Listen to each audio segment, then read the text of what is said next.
You might have delusions, fixed false beliefs you believe are true despite other people showing you evidence that those aren't true.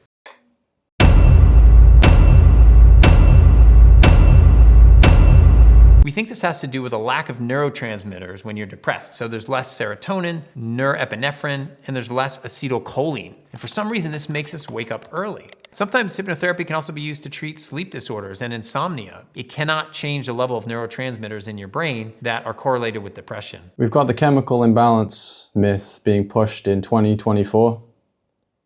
That is impressive. Now you might be thinking, who the hell are you to be criticizing this medical doctor? You're just a therapist with no medical degree. Fair point.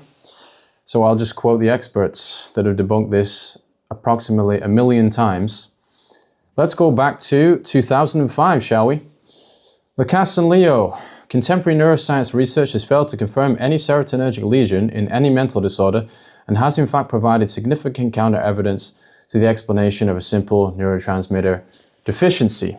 High-profile claims for a causal imbalance of neurotransmitters such as serotonin remain unproven. There is no consistent pattern relating serotonin or any of the other monoamines to the experiences associated with a diagnosis of depression.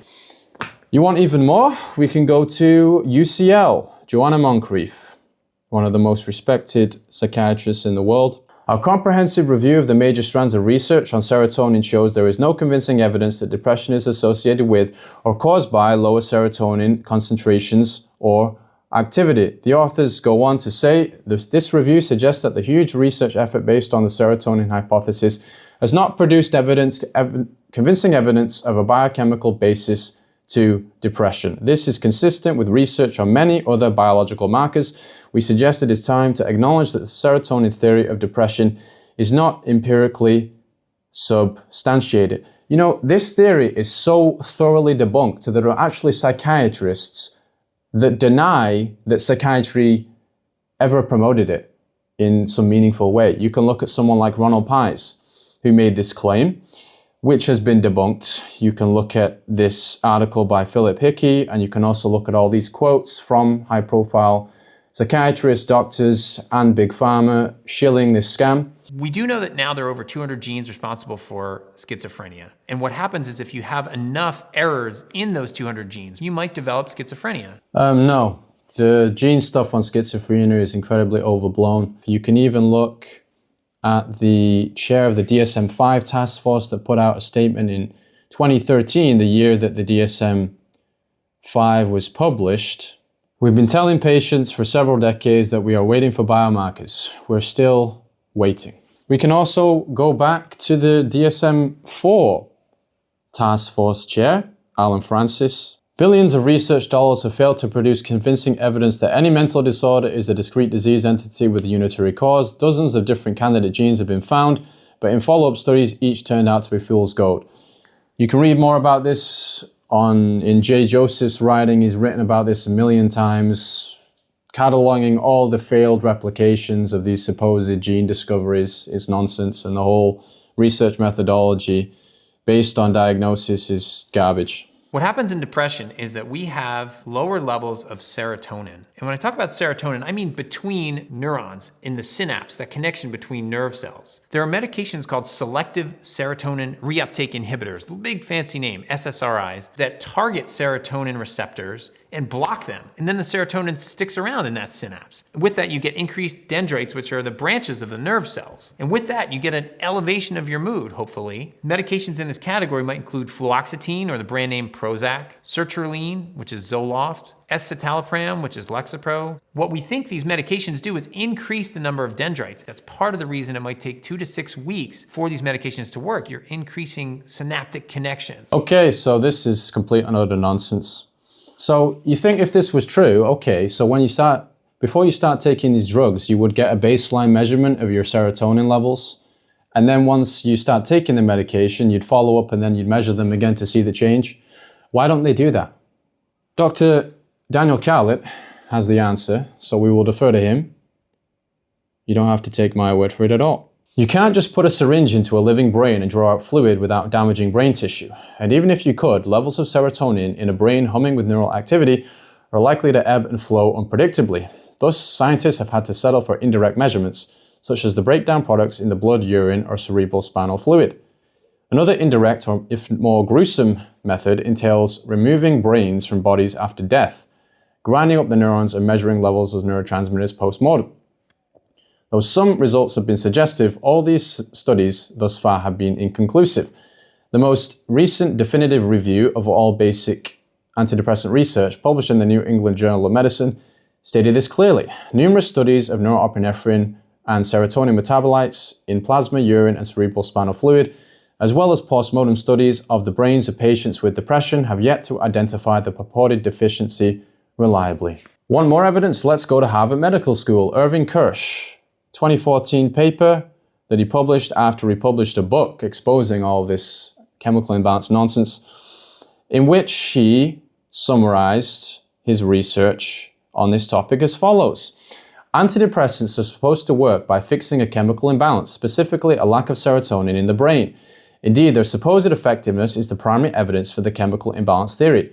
But analyses of the published data and the unpublished data that were hidden by drug companies reveals that most, if not all, of the benefits are due to the placebo effect.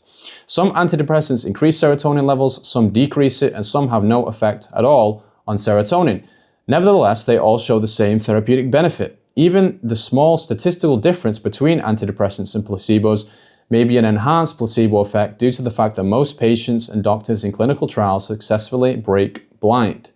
The serotonin theory is as close as any theory in the history of science to having been proved wrong.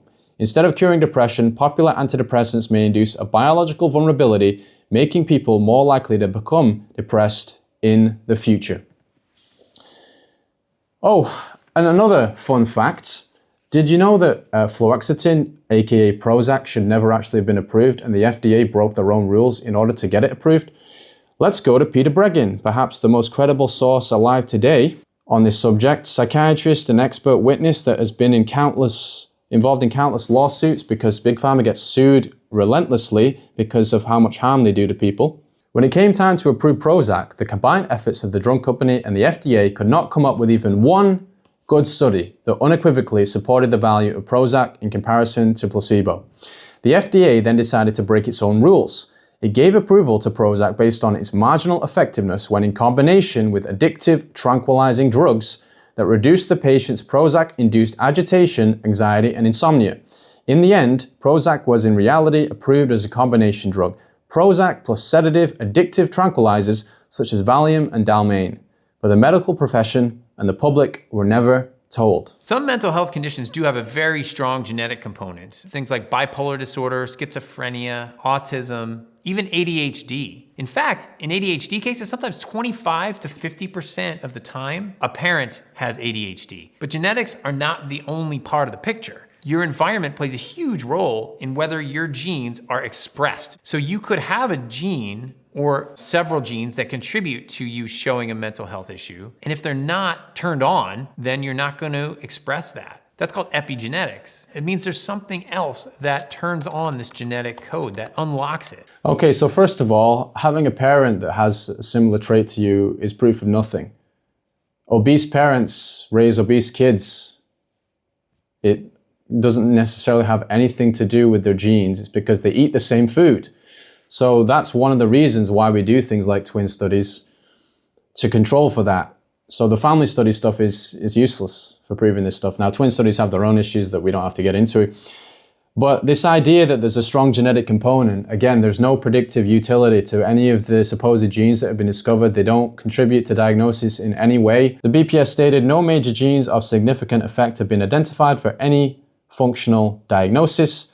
And J. Joseph has also written that all gene discovery claims in psychiatry should be assumed to be false positive associations between genes and disorders until proven otherwise. There's so many failed replications, and again, the whole research method in this domain is completely confounded and garbage. Please do not look at TikTok as your sole source of information for mental health. A study looking at 500 videos on TikTok with the hashtags mental health tips and mental health advice showed that about 84% were misleading, about 31% had inaccurate information, and 14% had information that was damaging. Only 9% of the people doing the videos even had relevant qualifications to do the videos. It's even worse when the person that you are listening to does have the relevant qualifications and yet they're still wrong.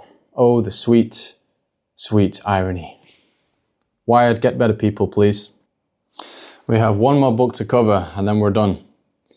And this one really just sums up the overarching issues with this field and why, after many decades and billions of dollars poured into this research, they've basically come up with nothing. And fundamentally, the reason for that is because the premises are all wrong. They put the cart before the horse. They assume an illness before they've identified any lesions in the body. And in addition to that, the issue with psychiatry fundamentally is that it exists in this odd limbo between psychology, which studies human behavior, and neurology, which is the legitimate, genuine study of the nervous system and the brain. And so the moment any legitimate lesion within the body or brain that related to behavior was discovered by a psychiatrist, it would simply be transferred from the realm of psychiatry to neurology and would cease, therefore, to be a mental illness.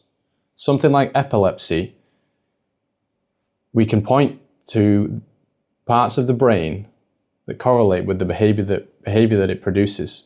And that's why it's within the domain of neurology and not psychiatry.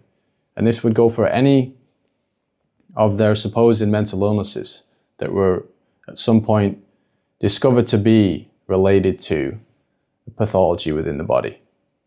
But the issue with them is that the demarcations they make, whether it's schizophrenia or depression or ADHD, are so arbitrary, and there's so much comorbidity, which is just a fancy word for saying that all these supposed symptoms of behavior and behaviors, they just overlap because they're not legitimate diseases. And they've just made these artificial cuts in the human condition. And that's why the research is just a mess. DSM is like a tax code masquerading as a scientific classification system. Contending psychiatric factions and opinion leaders argue over specific criteria for substance, mood, anxiety, or personality disorders, as if through debate or field trials they can get it right, can truly discover the true nature and medical disease categories of mental illness. The various criteria being debated are largely meaningless. This is because, as we have argued, the existence of a disease of mental illness has never been established or satisfactorily defined. So on what basis can anyone scientifically judge the validity of one's classification system of an illusion against a slightly revised one? The self-interests of the psychiatric stakeholders, the APA, mental health professions, clients, insurance companies, pharmaceutical industries, and government will inevitably determine the decisions that are made, as would be the case in any major tax code revision. Madness, whatever its nature and whatever its social uses, resides deeply in human distress in our social norms and values. The current squabbles about DSM are largely scientifically meaningless, although they are certainly meaningful in terms of the threats to the dominance of American psychiatry in controlling the business of mental illness. So really, it has become just a huge business at this point, and it has very little, if anything, to do with science. And again, this pursuit, the moment any legitimate lesions are discovered, it ceases to be a mental illness, and it would be transferred appropriately to the field of neurology, where the actual study of the nervous system occurs. Well, thank you for your attention. And one more thing to mention, to go back to the doctor that it was addressing in the main part of the video, none of this is intended to attack him or his character specifically. I'm focused on the ideas and the information presented versus him as a person, and I choose to believe that he's being sincere, but he's just sincerely wrong about the information he's presented, and hopefully the experts I've cited have clarified that for you. So if you want to know more, there's a playlist, psychiatry playlist here, and a book playlist as well that you can have a look at, where I cover this stuff in way more detail. So I'll see you there.